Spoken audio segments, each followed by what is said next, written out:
Servant of Chaos by Mac Devlin. Birds. TM sang in the trees, TM decorating Lovelink Plaza. LB78 MFL sat alone on a bench, clutching something in his hand. The plaza was elevated, giving him a good view of the sprawling city. Staring out at the silver-blue buildings of Sunland Metro TM, he watched the auto trains TM coursing through the transport tubes TM, snaking around, over, and through the skyscrapers. Even though the sun TM was shining brightly, it was never enough to completely obscure the panels of the dome high above. The dome absorbed energy from the actual sun, powering his city and feeding the citizens within.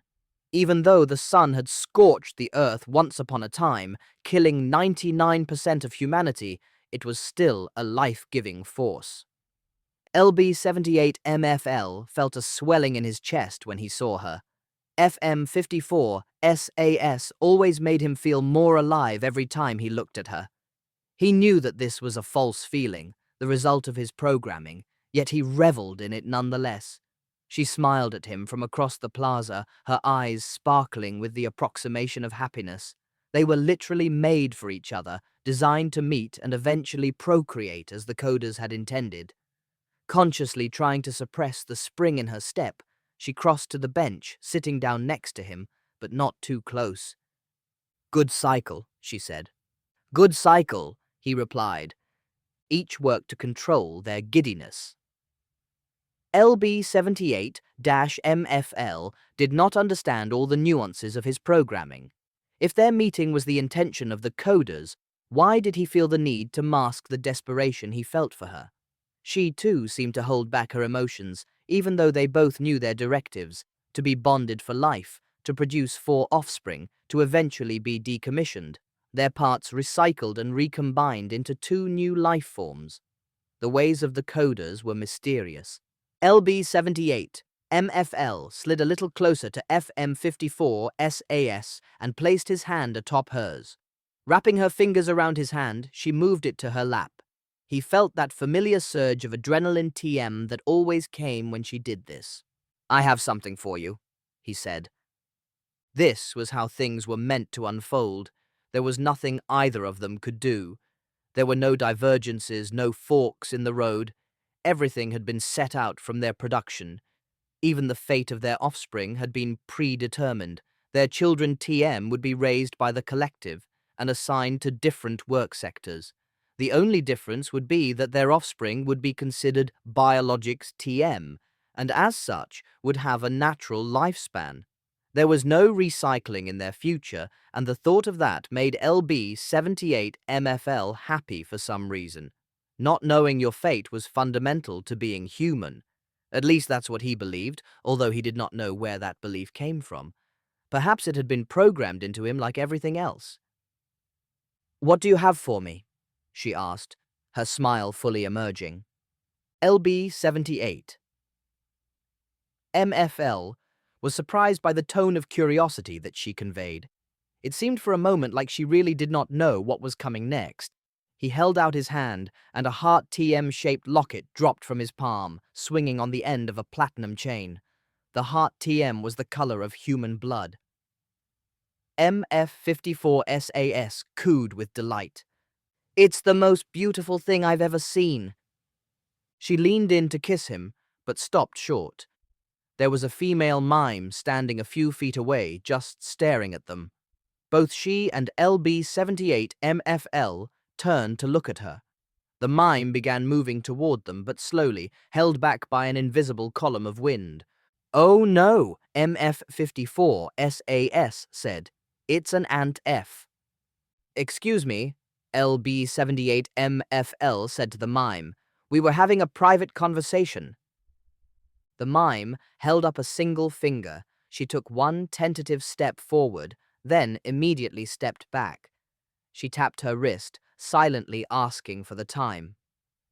"I'll message an order officer," MF54 SAS said.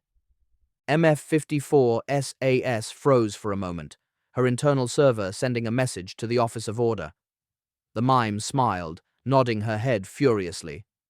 Standing completely erect, She gave a salute, then did a backflip, landing perfectly. She bowed with a flourish.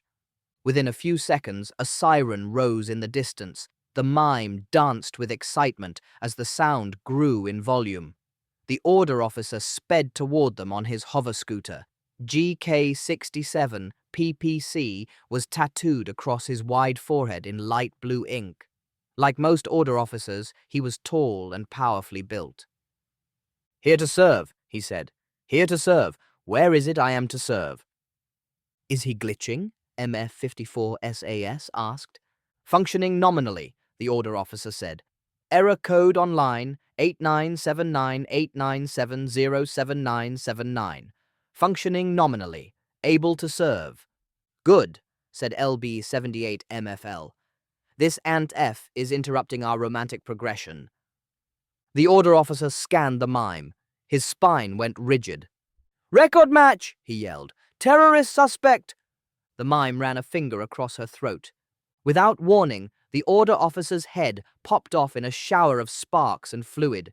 It rolled across the plaza, coming to a stop at MF54 SAS's feet. She screamed. "Crash dump!" LB78 MFL yelled. "You just murdered him!"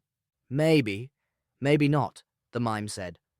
After shoving the order officer's body from the scooter, she climbed on. She then began driving the scooter around in small circles, rising a few feet into the air each time she passed over the headless body. LB78, MFL, and MF54 SAS looked on in horror. "Can one murder that which never truly lived?" the mime said. "And when can a life be called life? Certainly life is not life when one is mostly wires and circuits. Boom, boom, boom, I have a real heart inside my wooden chest, but even I do not consider myself real. That which lays before you beheaded is a machine, an automaton, a failed mechanism of a system of control, the unofficially obsolete, rendered inert as it should be." The mime jumped from the scooter, letting it barrel through the trees TM behind the bench where MF54 SAS and LB78 MFL still sat. The birds TM stopped singing. The entire world had gone silent. "I know you wonder what is missing from your life," the mime said, pointing a single finger at LB78 MFL. "Fortunately for you, I have the answer." The mime waved her hands in front of her body. An old-fashioned stick grenade appeared in her hand. She pulled the pin and rolled it toward the couple. "Chaos," she said. The mime ran to the edge of the plaza, turning for a moment to flash her middle finger. She jumped out into the open air and quickly disappeared. LB78 MFL looked down at the grenade. He knew what it was from his mandatory study of human history. At that moment, he felt the urge to pull MF54 SAS into his arms and kiss her deeply. He never got the chance.